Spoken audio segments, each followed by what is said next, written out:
satu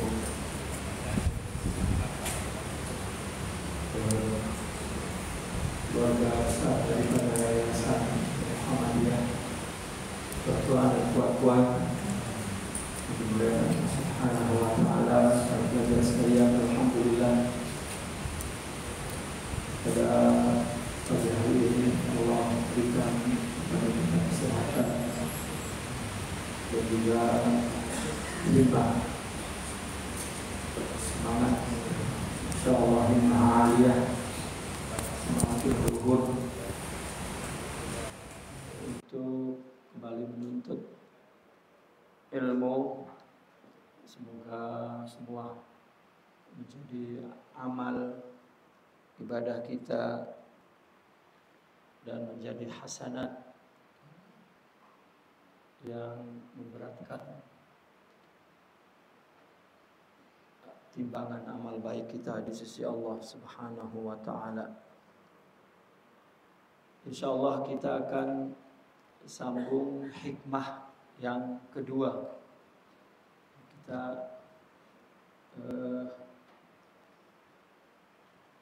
akan menyambung kitab Al-Hikam lil Imam Abdullah Al-Habib Abdullah Al-Haddad. Hikam yang dikarang oleh Al-Imam Al-Arif Billah Al-Habib Abdullah Al-Haddad.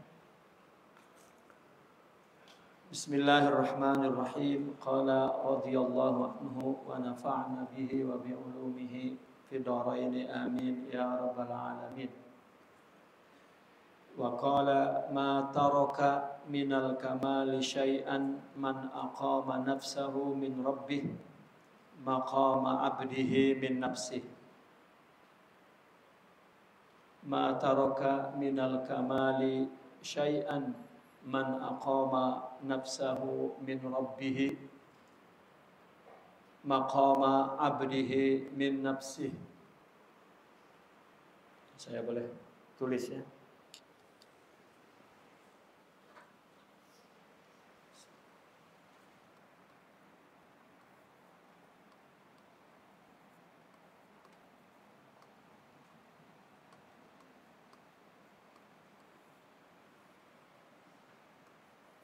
Ma taraka minal kamali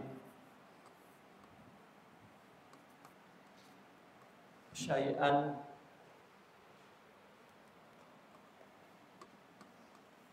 man aqama nafsahu min rabbih. Ma taraka minal kamali syai'an man aqama nafsahu min rabbih maqama abdihi min nafsihi.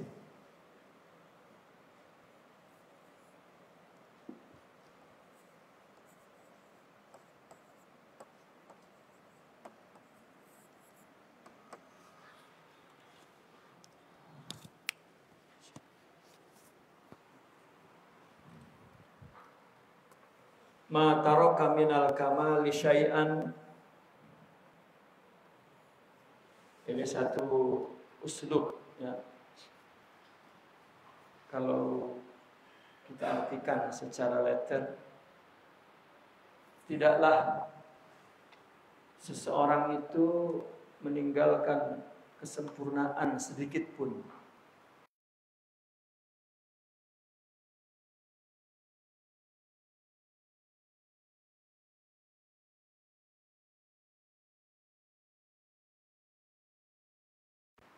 Siapa sangat sempurna ini? Man, seseorang aqama nafsahu, yang meletakkan dirinya, memposisikan dirinya min rabbihi, kepada Tuhannya, di sisi Tuhannya. Dianggap seorang yang mempunyai akal yang sempurna, rohani, jiwa yang sempurna, seorang yang meletakkan dirinya, memposisikan dirinya di hadapan Tuhannya, di sisi Tuhannya, yang dia tahu apa hak dan kewajiban Tuhannya, dan apa hak dan kewajiban dia kepada Tuhannya, maqama abdihi seperti kedudukan hamba dia kepada dirinya.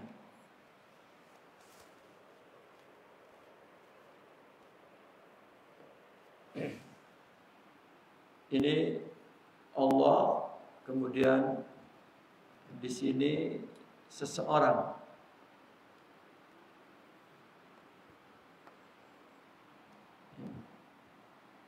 Atau nafs.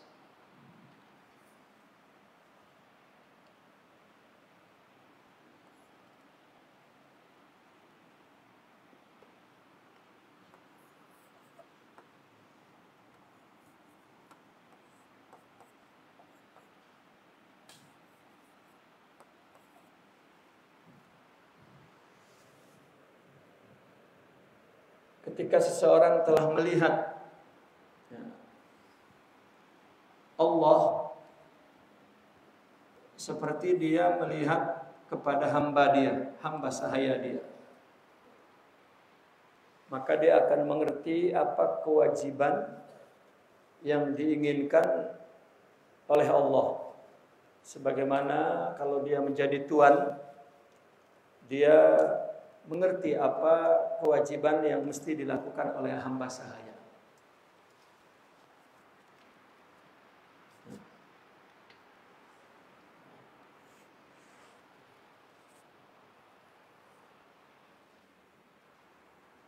Seseorang yang mempunyai hamba sahaya, jangankan hamba sahaya, penolong rumah saja, pembantu rumah saja, kita minta dia untuk duduk di rumah kita, kita hadirkan dia di rumah kita dengan kita bagi semua, makan, minum, gaji, segala keperluan. Maka kita sebagai tuan menginginkan pembantu ini atau hamba sahaya, menginginkan agar seluruh keinginan dia memenuhi keinginan kita.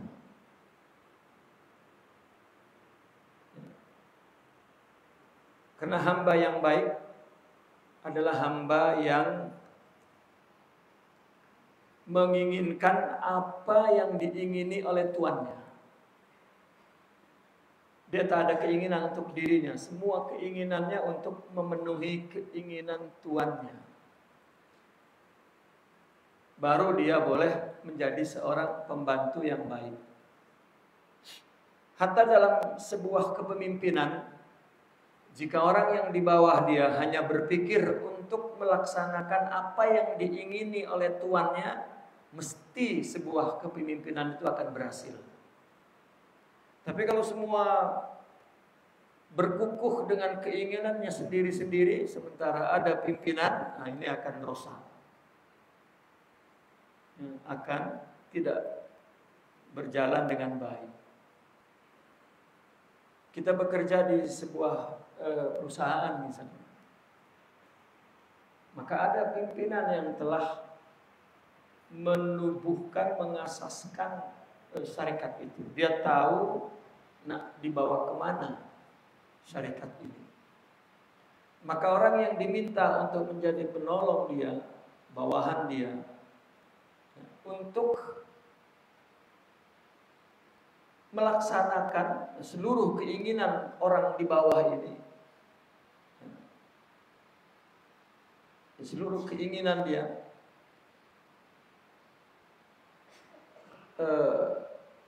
seluruh keinginan orang yang di bawah dia adalah melaksanakan apa yang diingini oleh tuannya. Itu baru berjalan sebuah kepemimpinan. Karena seorang yang mengasaskan, menubuhkan, bahkan yang pertama kali menginginkan adanya syarikat itu, misalnya adanya sebuah project itu, maka dialah yang memahami, mengerti bertanggung jawab semua apa yang dia lakukan. Dia mencari orang lain, mencari penolong untuk melaksanakan apa keinginan dia. Maka adabnya, kewajibannya orang yang membantu dia, seluruh keinginannya adalah melaksanakan keinginan Tuhan itu. Jika seorang penolong, pembantu mengerti itu, maka itu adalah satu kesempurnaan, satu kejayaan, ya, dan satu kemenangan. Tapi jika tidak, semua orang yang mengingini apa yang ada di kepalanya itu tidak akan berjalan, yang bahkan hancur, rusak. Nah, maka kita pun kepada Allah demikian, karena Allah memulai penciptaan ini dengan kata arada. Iza arada syai'a an yaqula lahu kun fayakun. Ketika belum ada sesuatu selain Allah, kalaupun ada sesuatu itu, ya, belum diberi nama apa-apa. Lam yazkur syai'a, lam yuzkar syai'a. Belum ada namanya karena masih dalam ilmu Allah, kalaupun ada sesuatu itu. Tetapi ketika Allah ingin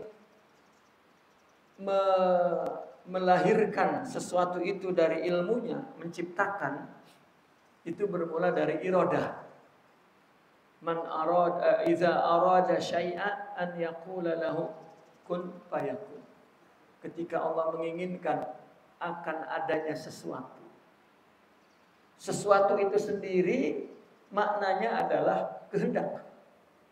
Syai'un itu dari masyiah, dari sya'a, ya, dari keinginan menjadi syai'.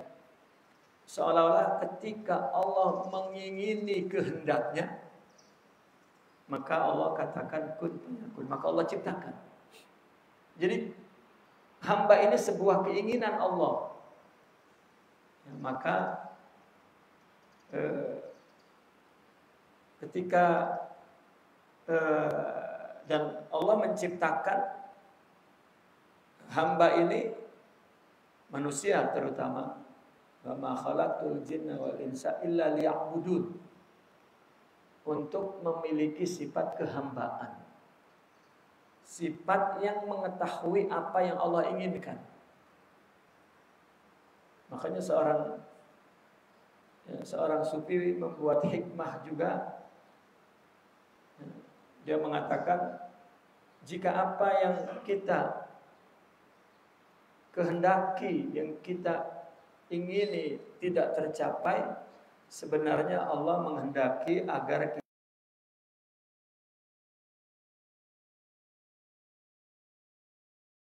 yang kita inginkan dan terjadi itu pun sebetulnya atas kehendak Allah. Mungkin kita menyangka ini sama atau sesuai dengan apa yang kita inginkan, padahal yang terjadi adalah apa yang Allah inginkan.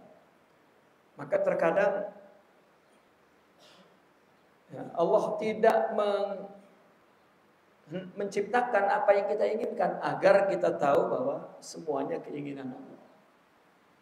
Jadi ketika kita ingin melakukan sesuatu, mengusahakan sesuatu, antara kita dengan apa yang kita inginkan, ini mesti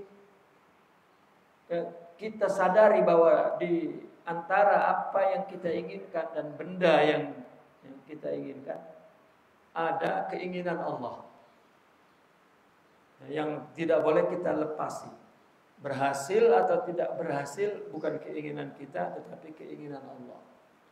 Itu sebab kita disuruh mengucapkan insya'a Allah. insya Allah jika Allah menghendaki. Apapun. Saya melihat tradisi orang Arab ya. Kita naik kereta tambang tuh.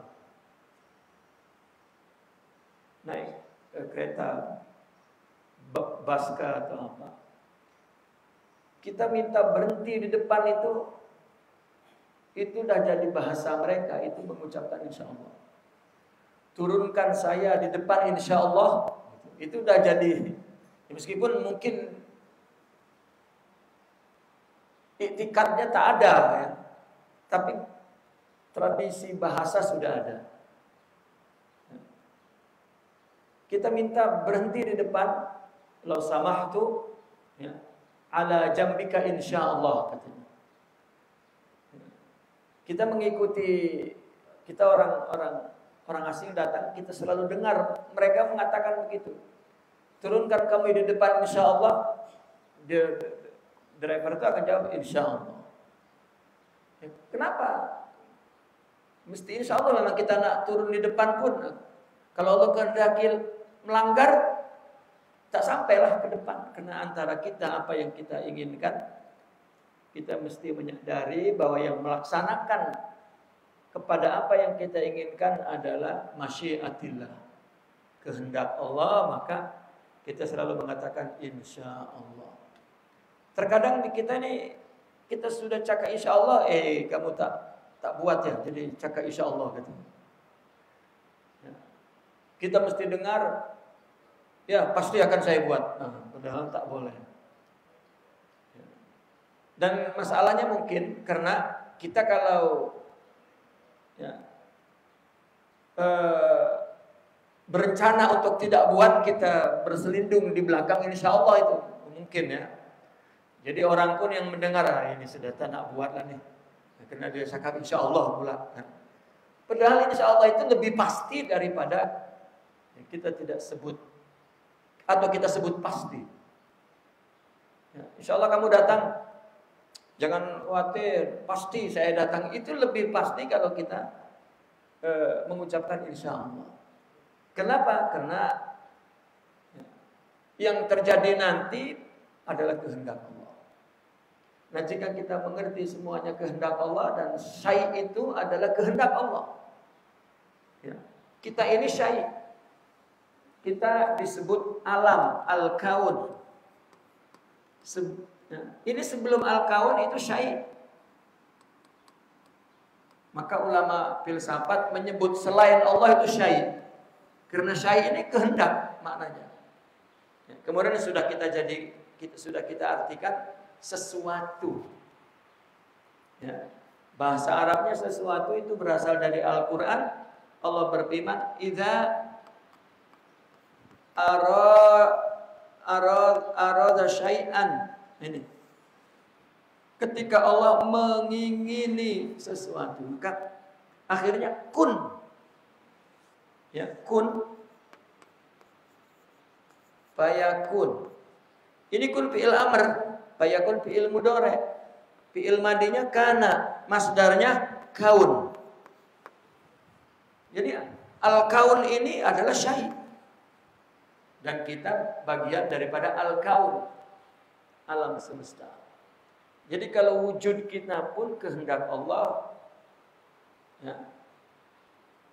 Maka di Al-Quran, ala lahu al-khalq wal amr. Milik Allah lah penciptaan dan pengurusan.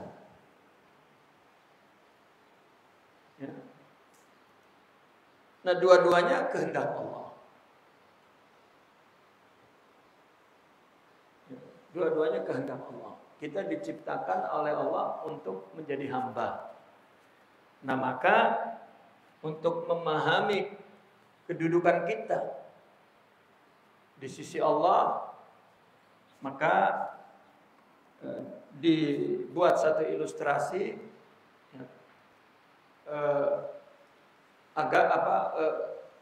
satu ilustrasi kita akan memahami bagaimana kedudukan seorang tuan dengan hambanya. Seorang tuan mengambil hamba sahaya atau pembantu duduk di rumah dia, disuruh melaksanakan apa kehendak tuannya.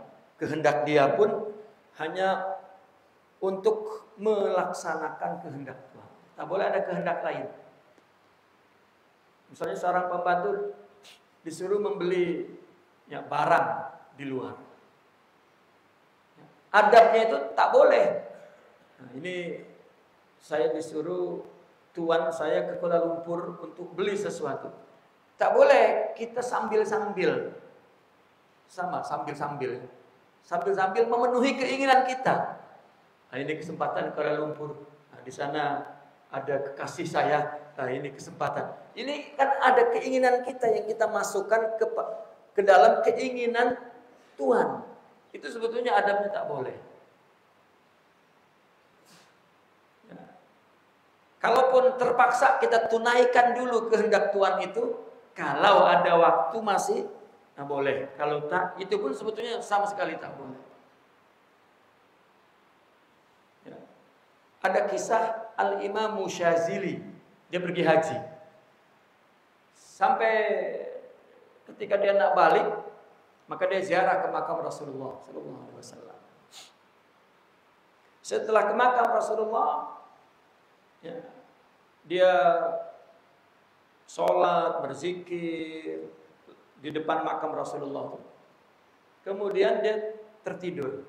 Setelah tertidur dia mimpi Rasulullah, ya, sallallahu alaihi wasallam. Mimpi itu Rasulullah memberikan salam untuk seorang ulama di Mesir, ya, bernama Syekh Izzuddin bin Abdussalam. Sampaikan salamku kepada Izzuddin bin Abdussalam. Perjalanan dari Mekah itu Jeddah menyeberang ke Suez, itu boleh ada jalan terus ke Iskandaria. Kalau untuk ke Kairo mungkin jauh, dia artinya jalan lain. Tapi dia pergi dulu ke Kairo, tak balik dulu ke rumah. Kemudian dia pergi dulu ke Kairo dan berdiri di depan rumah Imam Izzuddin. Dia ketuk pintu, dia salam, lalu keluar Imam Izzuddin menyuruhnya dia masuk. Tidak, saya bermimpi. Itu mimpi, bukan, ya, bertemu Rasulullah dan menyampaikan salam untukmu. Assalamualaikum warahmatullahi wabarakatuh. Waalaikumsalam. Saya minta diri. Ya. Masuklah dulu. Saya tak nak mencampuri, ya, perintah Rasulullah dengan keinginan saya. Dia balik. Bahkan katanya Imam Izzuddin itu seorang faqih yang belum bertasawuf. Disitulah dia bertasawuf karena melihat bagaimana adab seorang sufi begitu halus, ya, kepada Allah dan Rasulnya meskipun mimpi. Ya, meskipun mimpi. Ya, kalau sekarang mungkin cukup dengan WhatsApp, ya. Ya. Nah, maka dikatakan di sini ma taraka minal kamali syai'an. Orang itu sangat sempurna jika dia mengetahui kedudukan dia di sisi Tuhannya, seperti dia mengetahui kedudukan Tuhan, ya, di mata hambanya, hamba sahayanya, di mata pembantu. Ini masalah keinginan, masalah iradah, masalah ibadah, ya, masalah, ya, ibadah ini kan masalah kebaikan. Kalau bicara tentang iradah, semuanya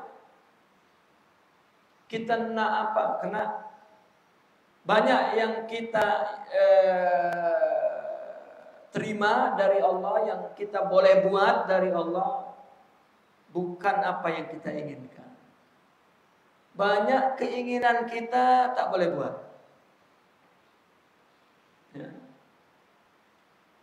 Maka apa yang telah terjadi itulah yang terbaik. Jangan lagi pikir, oh andaikan dulu, nah. Ya. Misalnya, ya, puan-puan udah punya suami, udah macam itu dah. Oh andaikan aku dulu terima orang yang melamar itu nasibku tak jadi begini, itu tak boleh tuh. Lau itu, ya itu kunci syaitan tuh. Jangan kita buka. Kata Nabi, innal lau ya, miftahus syaitan, bahwa kalau sudah terjadi kita buka ucapan andaikan, ya, andai saja dulu, kata Nabi itu kunci setan, jangan dibuka, tutup. Apa yang terjadi, dah itu yang terbaik. Sesuai sangat dengan kita. Kalau kita minta lebih mungkin kita tak mampu. Bersyukurnya, memeliharanya, melihat kebaikannya, mungkin kita lebih hancur daripada apa yang telah kita terima. Itulah hamba. Karena tidak ada yang tidak Allah, tidak ada. Ya, tidak ada yang tidak Allah. Kemarin hikmah yang pertama, kalau buruk pun hikmah. Tak ada Allah menciptakan apa ya? Terlanjur. Apa terlanjur? Ada perbuatan kita kan terkadang ya, kita tak dapat ketika berpikir dengan baik, ternyata begitu kita buat memang salah betul. Ya, dah terlanjur dah. Allah tak ada. Ya. Apa ya Allah buat dengan segala kesempurnaan Allah yang tidak akan salah. Seperti mana apa yang sampai kepada kita itu tak ada yang kesalahan. Tak ada yang ya Allah minta maaf misalnya.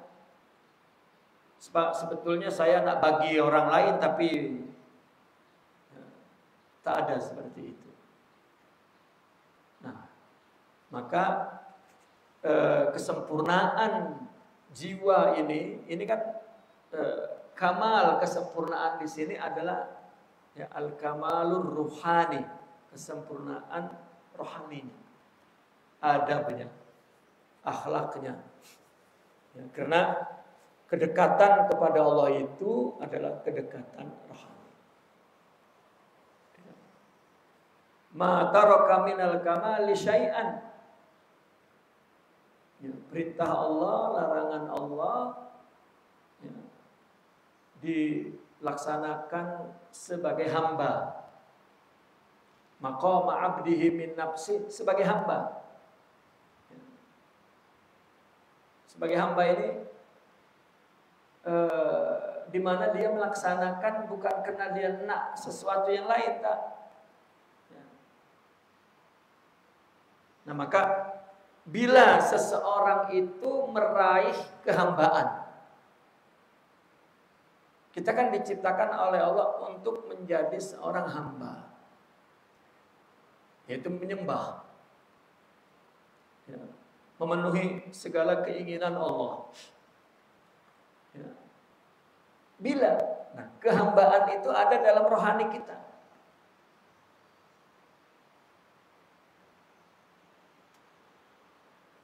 maka di dalam istilah ulama dahulu, kita diperintah oleh Allah untuk sholat, puasa, zakat, haji, itu agar bertakwa.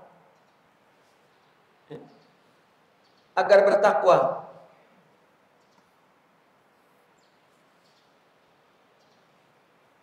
Takwa. Nah ini langkah pertama yang kita lakukan untuk meraih sifat abdiyah, ya, ubudiyah, kehambaan, yaitu takwa. Melaksanakan perintahnya, menjauhi larangan Allah. Nah, ini makna definisi yang lebih masyhur, ya, yang lebih menyeluruh kita pahami. Melaksanakan perintahnya, menjauhi larangan. Nah, seluruh perintahnya dan larangannya ada dalam Al-Quran dan hadis. Maka orang bertakwa ini ya, orang bertakwa ini perlu ilmu.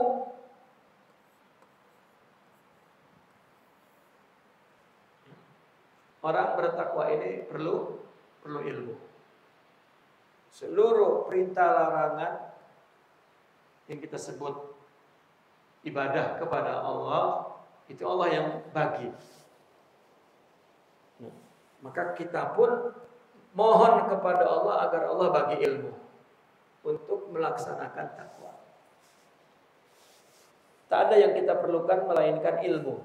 Kalau kita nak melakukan kewajiban pertama untuk meraih sifat kehambaan, yaitu takwa. Apabila seseorang itu sudah cukup berilmu, ada lagi yang perlu dia buat, yaitu istiqamah. Arti istiqamah, ketika beramal, ini amal ini mesti ditujukan untuk Allah. Jangan untuk yang lain. Apabila dia sudah berhasil melakukan itu, baru dia akan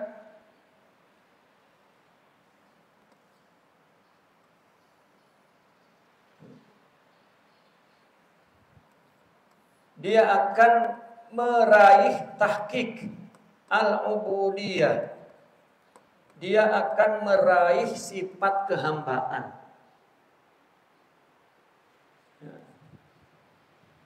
Jika tidak, maka semua kebaikan yang kita lakukan mesti kita begaduh dengan diri kita sendiri. Makanya kesempurnaan itu adalah kesempurnaan rohani. Disinilah mendapatkan kamal, kesempurnaan. Maka seorang yang sangat sempurna, seorang yang telah meraih sifat kehambaan, maka dia tahu apa kedudukan posisi dia di depan, di sisi Allah.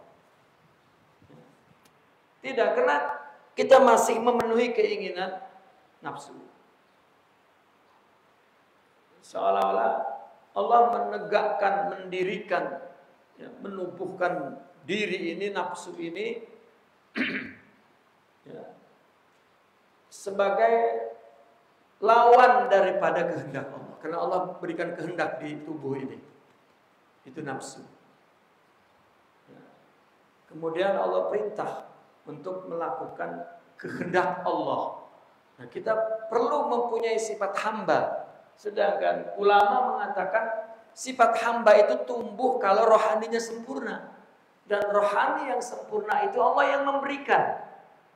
Sebagai tukaran timbal balik dari ibadah yang dilakukan untuk Allah.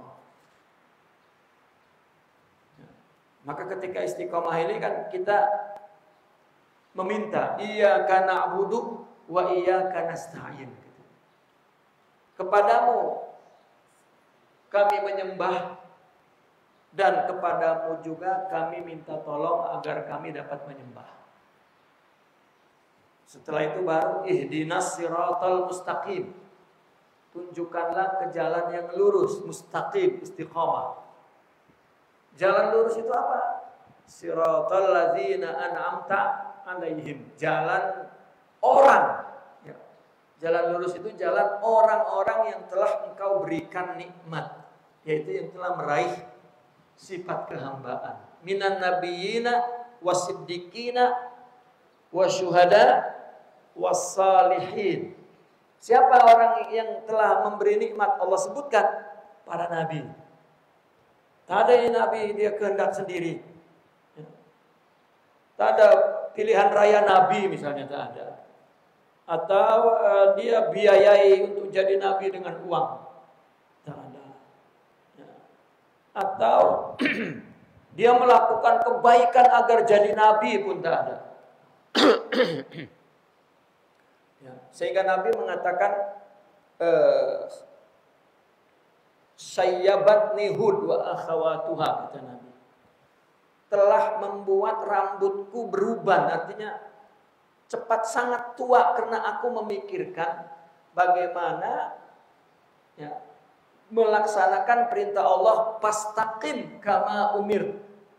Allah pernah merintah dalam surat Daud, Hud, fastaqim kama umir. luruslah seperti apa yang diperintah oleh Allah. Ini istiqomah, ini mustaqim. Jadi apa yang kita lakukan betul-betul lurus dengan apa yang Allah inginkan. Itu susah. Itu susah. Ya. Fastaqim kama umirtu. Lurus sana. Nah, kita ini setelah punya ilmu ya, dan melaksanakan perintah Allah, satu lagi tugas kita agar lurus seperti yang Allah inginkan. Ya. Tak boleh. Itu jalan untuk meraih kehambaan. Itu jalannya lurus. Ya. Jika tidak, maka kita tidak sempurna. Ya. Tidak sempurna. Maka kesempurnaan itu diraih adalah ketika seorang memiliki sifat kehambaan. Sehingga ulama sufi menjelaskan ya, tauhid, mengesahkan Allah itu ya ada 3 juga. Pertama katanya at-tauhidul iradi. Iradah. Pertama bagaimana dia membetulkan, meluruskan tauhid itu kan menunggalkan iradah, bahwa ya apa yang dia lakukan yang iradah Allah saja. Maka seluruh perintah Allah iradah Allah, seluruh larangan Allah iradah Allah. Jika dia berusaha mengalahkan keinginan dia tundukkan kepada keinginan Allah, ini tauhidnya disebut tauhid iradi. Artinya ini tauhid pertama. Kita tidak merasa kalau kita ini syirik kecil, tidak merasa. Kita melakukan kebaikan, kita enak dipuji, itu kan syirik. Ya. Karena perbuatan itu mengikut kehendak kita. Kalau tak jadi. Kita disakiti oleh orang yang kita berbuat baik kepada dia, mungkin kita batalkan tuh. Tak jadilah, sebetulnya saya ikhlas pun, tapi kamu jahat kepada aku, jadi aku tak jadi buat. Ya. Nah, tengah malam kita bangun untuk sholat, itu kehendak siapa? Kehendak kita tidur sangat. Sampai badan kita angkat pun berat. Itu kehendak.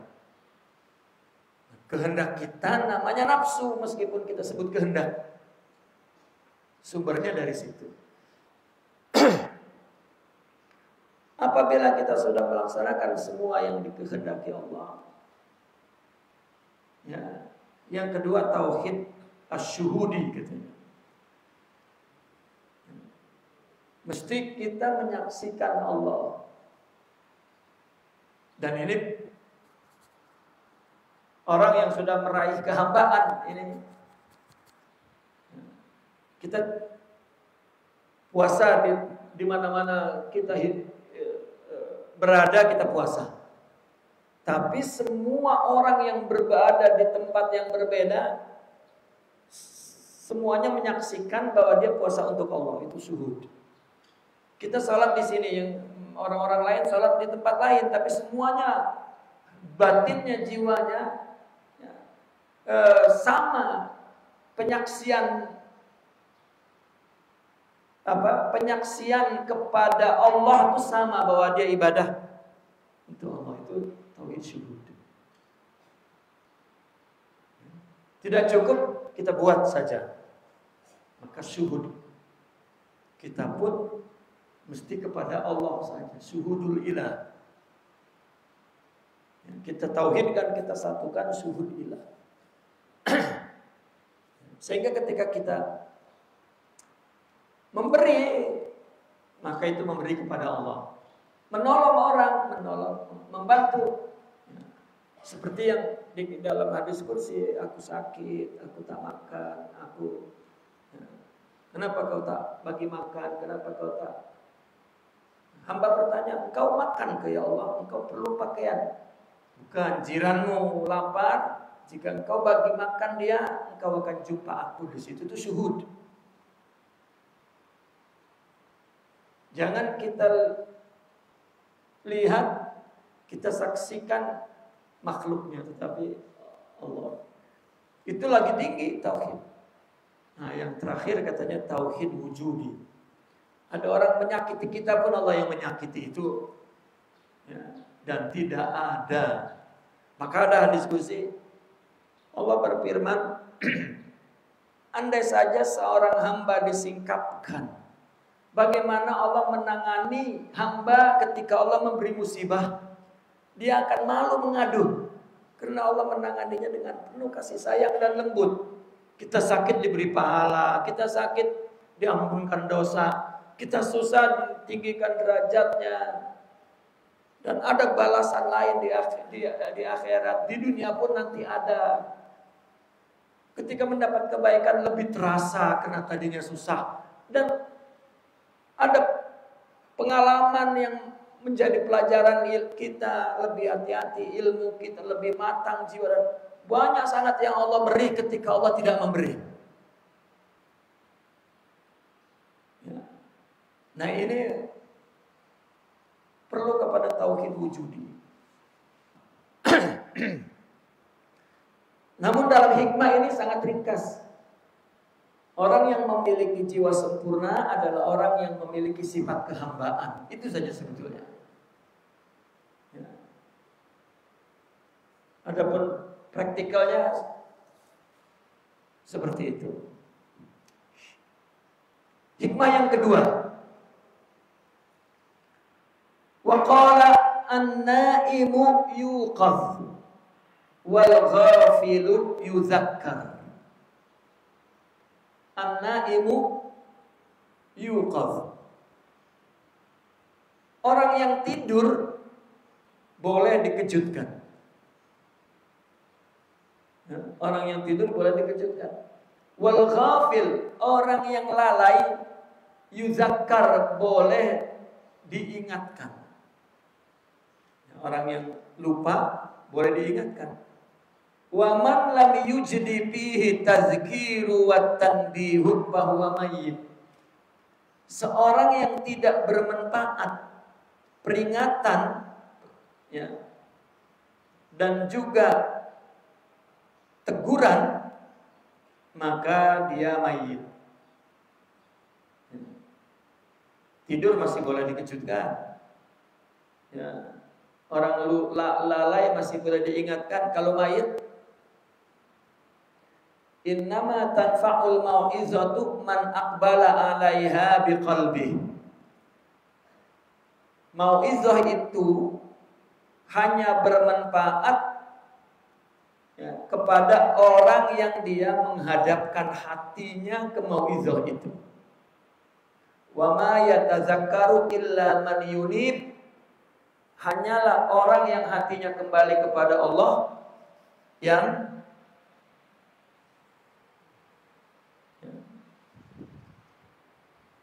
dapat mengambil peringatan. An-naim yuqadh wal ghafil yuzakkar.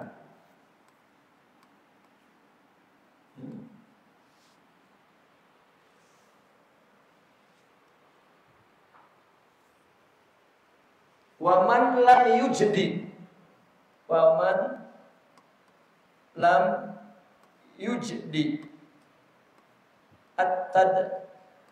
at-tadhkir wa tanbih, bahwa mayit, bahwa mayit. Terus innama tanfa'ul mau'izah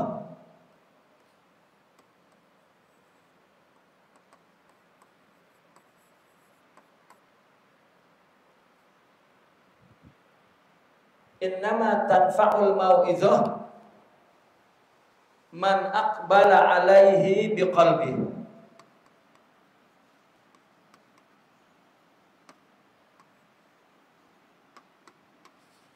Lalu ayat Al-Qur'annya, wa ma yatadzakkaru illa man yunib.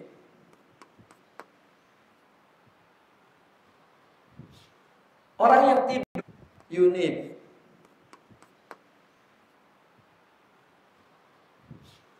Orang yang tidur boleh dikejutkan. Ini perumpamaan. Ya. Orang yang tidur ini perumpamaan orang yang digoda syaitan. Maaf, salah. Ini orang yang tidur ini diumpamakan dia karena tidak kuat melawan hawa nafsu.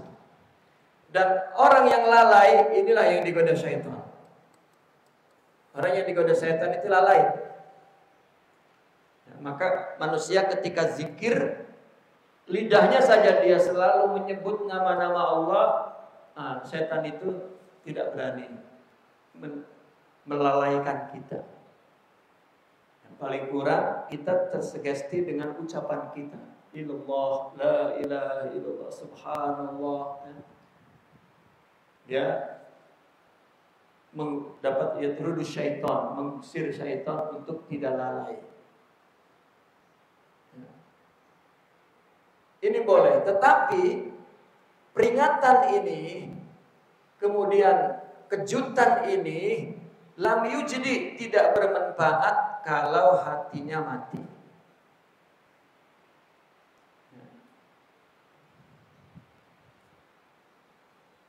Mati ini sama sekali tidak ada ilmu, tidak ada nur. Ya. Mati.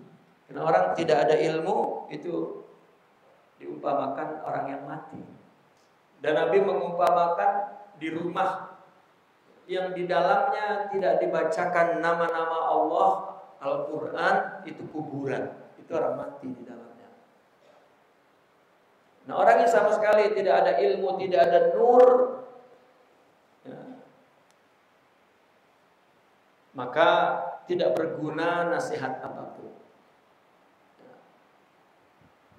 Meskipun orang sedang tidur, artinya tergoda oleh nafsu, tapi kalau saja di dalam hatinya ada kehidupan, ilmulah yang menghidupkan rohani. Iman, al-imanu nurun, al-ilmu nurun, al-akhlaqu nurun. Bahkan amal ibadah pun kalau kita melakukannya untuk Allah, Allah membalasnya bukan berupa pahala saja untuk tubuh ini, tetapi nur. Lahum ajruhum wa nuruhum. Kata Allah, Allah akan bagi dia pahala dan cahaya. Agar hati itu hidup, perlu cahaya, ilmu, dan nur. Dan yang kita perlukan, orang sufi menyebutnya Nur Muhammadi. Apa Nur Muhammadi? Tadi balasan Allah untuk ibadah yang dilakukan untuk Allah. Itu Nur Muhammadi. Tetapi kalau kita tidak melakukannya untuk Allah, Allah hanya dapat ajar saja. Allah bagi ajar saja, pahala saja. Tapi nur, maka tak akan rasa, ya, tak akan merasakan Muhammad itu apa. Manusia yang sangat sempurna. Ya. Sebetulnya jasadnya sama dengan kita, tetapi Allah bagi kesempurnaan ke dalamnya. Itulah sebagai uswah, contoh. Ya. Coba logik kita begini. Kita menanam pokok itu ada bibitnya tuh. Kita sebut, ya kalau bibitnya itu buah apple, kita akan sebut batang apple, cabang apple, ranting apple, buah apple.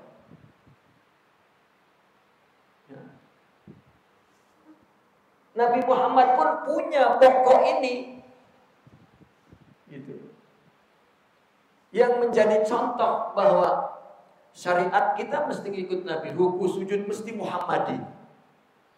Di rumah kita dengan istri, anak, semua dengan suami pun mesti Muhammadi. Itu.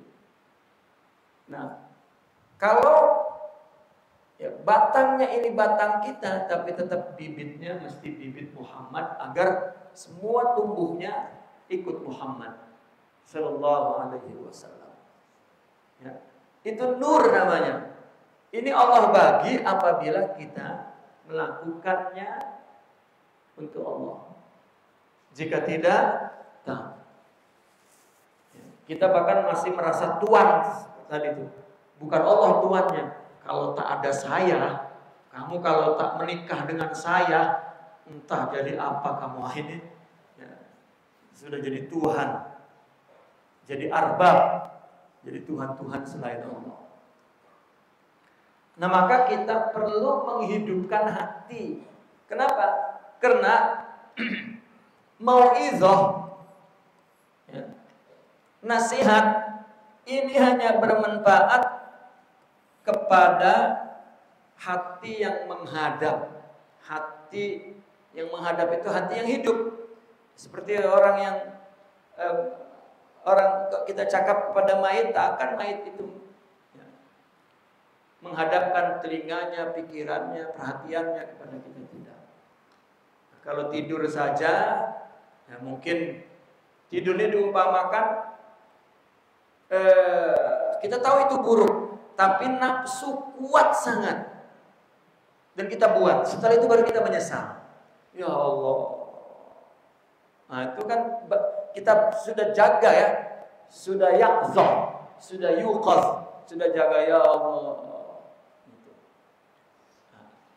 Ada ghafil, lalai, itu syaitan. Nah, setannya manusia ini yang paling kuat, ya, tuan-tuan, puan-puan, setan manusia, bukan setan, bukan setan jin. Ya, maka di Al-Quran juga diceritakan tidak ada setan jin yang mampu melakukan kejahatan kepada para nabi, tidak ada. Tetapi yang melakukan kejahatan setannya setan manusia. Setan jin sudah,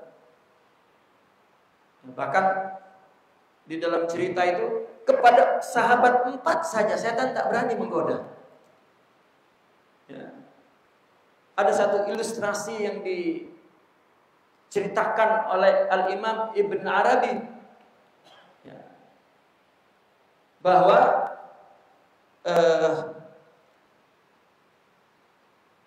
itu dialog imajiner, ya, dialog apa imajiner itu?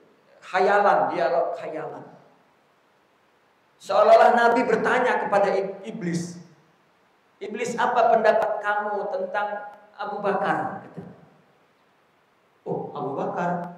Dulu ketika dia belum Islam, dia susah aku goda, dia tak mau minum khamar, tak mau makan makanan yang haram, tak mau, tak melakukan perzinahan, tak mau itu Abu Bakar. Lagi sekarang sudah Islam. Dan itu adalah pernyataan Nabi bahwa Sayyidina Abu Bakar orang yang hanif, orang yang dulu ya, dijaga oleh Allah tidak melakukan kejahilian. Kan di zaman Nabi bukan hanya Nabi seorang, kalau Nabi memang pilihan Tuhan. Ada pemuda-pemuda lain bernama Abu Bakar, bernama Naufal, bernama banyak pemuda-pemuda lain yang hanif dipelihara oleh Allah, termasuk Sayyidina Abu Bakar. Maka begitu mudahnya dia menerima apa ajakan Nabi karena sesuai dengan kebersihan jiwanya. Jadi ketika ditanya apa pandanganmu ya Abu Bakar, iblis kepada dulu dia sebelum Islam saya goda pun dia tak nak. Lagi sekarang lah berhenti itu iblis menggoda. Oke, kalau pendapatmu tentang Umar, dia menjawabnya a'udzubillahi min Umar. Sampai iblis tuh a'udzubillah daripada Umar. Kenapa? Umar tak pernah bagi saya kesempatan. Terus saya dihancurkan. Artinya kuatnya menolak ajakan setan itu kuat sangat, sampai setan kan sakit. Kita sholat ya, kita nak bangun, setan menggoda, kita bangun juga, itu patah punggungnya setan tuh. Ya, ilustrasinya seperti itu. Maka Sayyidina Umar itu betul-betul setan itu merasa hancur. Sehingga Nabi itu sebetulnya Nabi yang mengatakan, "Idza salaka Umar fajjan, salaka syaitanu fajjan akhar." Kalau Sayyidina Umar lalu sini, setan akan lalu jalan lain. Ya. Lalu pandangan kamu tentang Utsman, malaikat pun malu dengan dia. Lagi aku lah malu, nak goda malu. Ditanya, pandanganmu tentang Ali? Hasyalillah. Ali ini sudah aku jauh pun tetap dikejarnya dan dihancurkannya. Karena Sayyidina Ali pernah berkata begini, ya dunia ghirri ghairi waqad talaqtuka salasi, katanya. Wahai dunia, goda orang lain, engkau sudah aku talak 3. Jadi tak ada jalan. Ya, tak ada jalan. Tapi nafsu mereka ada. Nah, nafsu itulah untuk mengawalnya perlu nur Muhammadi. Ini istilah orang sufi sebetulnya pertolongan Tuhan sebetulnya. Ya. Tetapi tetap Allah sebutnya nur juga dalam Al-Quran. Yukhrijuhum minadz-dzulumati ilan nur. Ya, supaya tidak mati, karena kalau sudah mati ya, susah. Maka ada dalam hadis Nabi mengatakan bahwa la yazni az-zani hina yazni fahuwa mu'min. Tidaklah seorang beriman, artinya imannya ada ketika dia melakukan zina, nurnya itu padam. Tetapi setelah itu hidup lagi. Maka orang tidak kafir melakukan itu karena ada nurul iman itu. Ya. Masih boleh dikejutkan, masih boleh diperingatkan, tapi jika sudah mati tidak dapat. Maka kita tidak boleh jauh ya, dari sesuatu yang Allah akan bagi nur. Ya, Allah akan bagi nur ke dalam hati kita. Maka di sini diakhiri dengan wa ma yatazakkaru illa man yunib, inabah. Inabah ini adalah tingkat taubat yang tinggi. Ya. Di bawah dia ada taubah. Kedua-duanya ini maknanya rujuk kembali. Ya. Kalau taubah ini lebih kepada kembali dalam bentuk perbuatan yang buruk kepada yang baik. Tapi kalau inabah, ya, taubat dari melakukan kebaikan yang sebelumnya bukan untuk Allah, maka dia tujukan untuk Allah. Jadi orang yang hanya melakukan untuk Allah, yang ada cahaya yang akan menerima peringatan. Kita ini tidak menyadari bahwa setiap hari ada peringatan Allah tapi tak paham. Tidak punya wa'i. Apa wa'i itu? Kepekaan. Ya, orang bawa kereta, kalau memang dia bawa kereta ini sudah, kalau dalam bahasa Indonesia disebut bersenyawa. Dia dengan tubuh kereta itu udah macam tubuh dia. Ya. Maka kalau masuk lorong kecil, tak cukup nih. Ya. Tapi kalau yang dia dengan kereta tidak bersatu, telah salah rupanya. Tak betul. Orang yang dekat dengan Allah itu kan cahaya. Dia boleh rasa Allah marah tak dengan aku. Dan apa yang terjadi, yang kita menjadi tahu, kita menjadi melihat, bahkan melimpah kita. Ini tak ada yang macam saya letak di sini jatuh kena orang, tak ada. Allah itu, sorry, apa? Tak sengaja sebetulnya, tak ada. Jika kita sudah tahu, jika sudah kita kena, kita itu tazkirah. Tazkirah. Yang apa kita rasa sakit? Kita rasa sakit, susah, sengsara, derita, merana, boring apa? Siapa yang bagi? Dan itu tazkir, peringatan. Nah, orang yang jauh dari Allah dia akan salahkan, ini sebab engkau, sebab ini, sebab itu, sebab itu. Oke, ada, tapi tetap hakikatnya Allah. Lagi bagus kalau ada sebab. Kita sakit hati, ada sebabnya, itu lagi bagus. Mudah kita pahami. Dan kita boleh belajar dari kehidupan sebab itu. Kalau tak ada, macam mana kita boleh? Itu sebab kesempurnaan itu diturunkan terakhir. Kalau kesempurnaan Muhammadiyah ini diberi kepada tubuh Adam, bukan tubuh Muhammad. Artinya pertama, siapa yang boleh ambil pelajaran di situ? Maka di Al-Quran dikatakan kisah-kisah para nabi itu pelajaran untuk. Pelajaran itu akan diperoleh, dirasakan, dipahami jika ada nur itu. Itu yang dimaksud. Itu orang yang disebut orang siddiqi, orang muqarrabin, dan lain sebagainya, apa yang ada dalam Al-Quran. Baiklah tuan-tuan dan puan-puan, kita cukupkan 2 hikmah dulu. Bulan depan baru 3 hikmah. Bulan depan lagi 4 hikmah. Semoga Allah memberikan pemahaman kepada kita dan Allah mudahkan untuk kita amalkan. Al-Fatihah.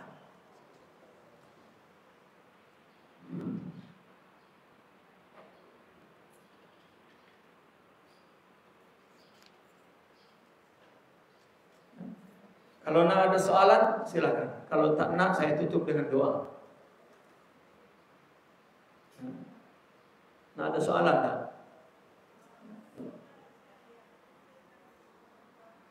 Tak dengar. Ada, boleh bagi mic? Ada?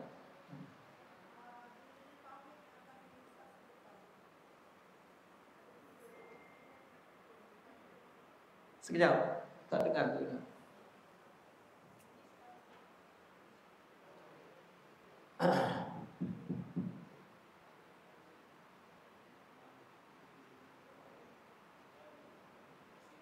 Assalamualaikum warahmatullahi wabarakatuh. Assalamualaikum warahmatullahi wabarakatuh. Tadi Ustaz ada sebut ada 3 jenis ketauhidan ini, tauhid yang disebut. Tapi yang dapat salin 2 daripada ini, 1 dan tak dapat. Dan kalau dapat Ustaz tuliskan di bawah. Terima kasih. Assalamualaikum.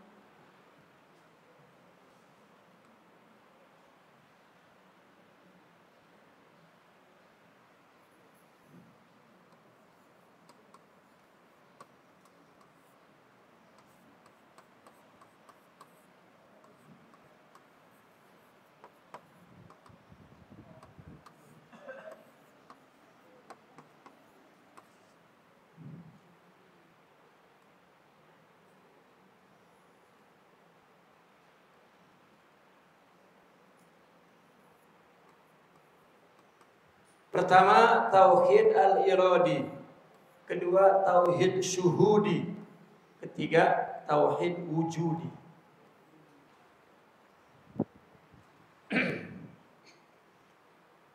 Ada lagi istilah lain sama sebetulnya, itu beda istilah. Tauhid af'al, fi'il katanya. Tauhid sifat. Tauhid zat. Zat ini kan wujud.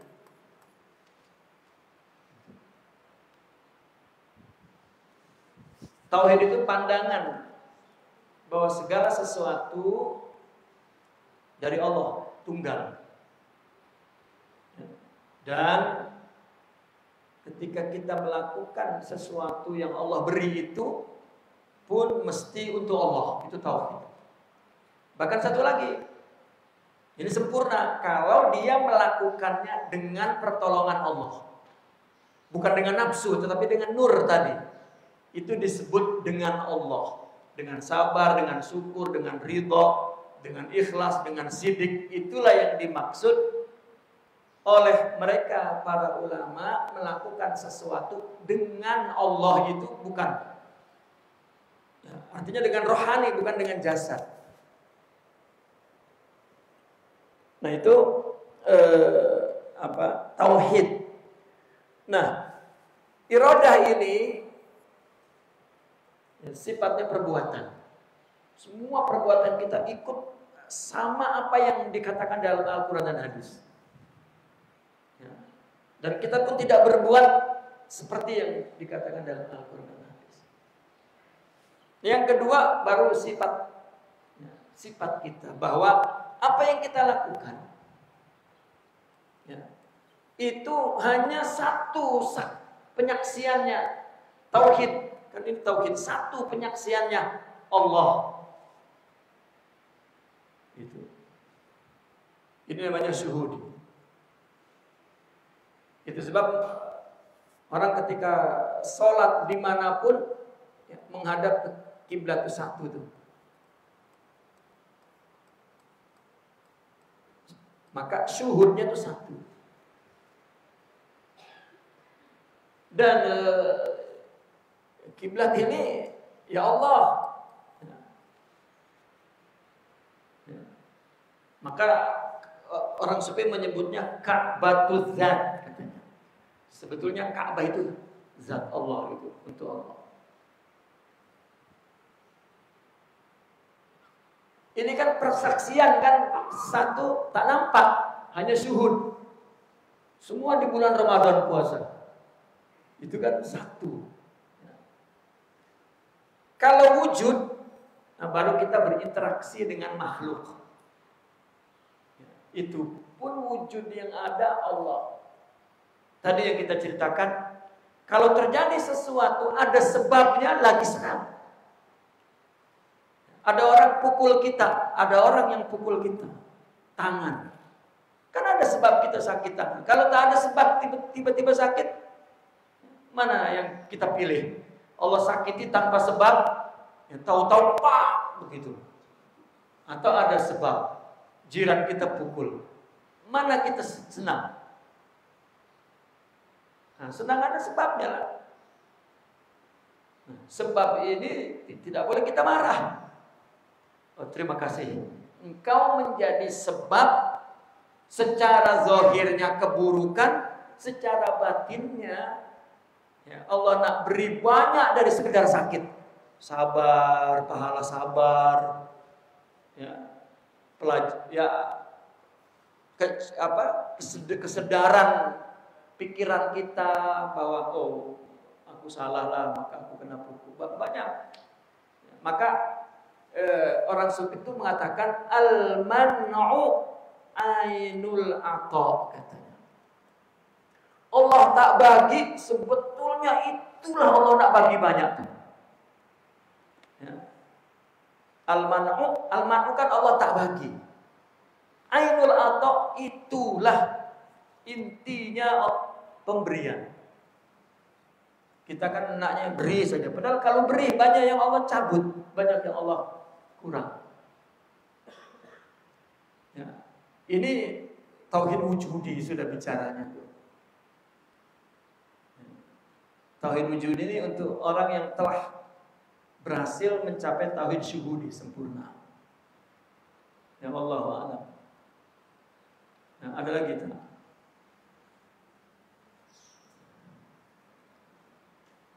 Allahumma salli ala sayyidina Muhammadin wa ala alihi wa sahbihi wa barik wa sallim. Allahumma inna nas'aluka an tuhaqqiqana bima 'allamtana wa 'allimna ma yanfa'una wa zidna ilman bi rahmatika ya arhamar rahimin.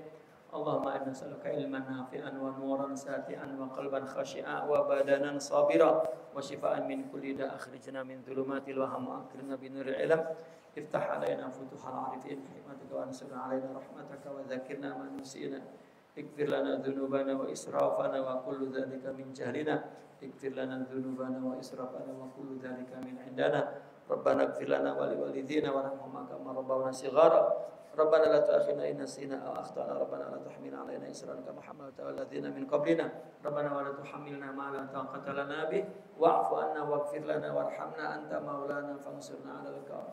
Sallallahu ala sayyidina Muhammadin wa ala alihi washabbihi wa baraka wa sallam walhamdulillahi rabbil alamin. Assalamualaikum warahmatullahi wabarakatuh.